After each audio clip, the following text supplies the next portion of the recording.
Assalamualaikum warahmatullahi wabarakatuh. Kepada saudara-saudaraku yang seiman, sebangsa dan seagama. Kisah ke-13, keutamaan malam nisfu Syaban. Dikisahkan bahwa Nabi Isa, alaihissalam sedang melakukan perjalanan. Ia melihat sebuah gunung yang tinggi, dan memutuskan untuk mendakinya. Tiba-tiba di puncak gunung itu, ada sebongkah batu yang sangat putih, seperti susu. Ia berjalan mengelilingi batu itu, dan mengagumi keindahannya. Kemudian Allah Subhanahu wa Ta'ala menurunkan wahyu kepadanya, "Apakah kau mau jika kuperlihatkan padamu sesuatu yang lebih menakjubkan daripada ini semua?" Ia menjawab, "Ya, aku mau."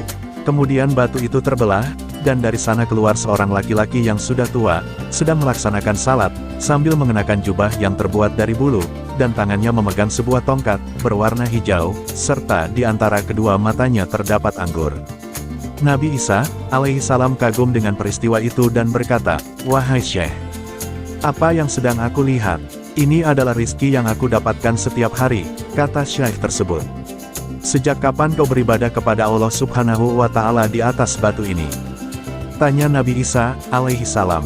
"Semenjak 400 tahun yang lalu," jawabnya. Lalu Nabi Isa, alaihissalam berkata, "Ya Tuhanku, adakah makhluk ciptaanmu yang lebih baik dari dia?"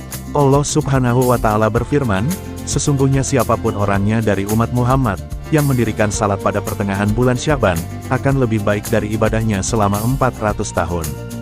Nabi Isa, alaihissalam berkata, "Alangkah beruntungnya diriku jika aku termasuk umat Muhammad sallallahu alaihi wasallam." Wallahu a'lam bishawab.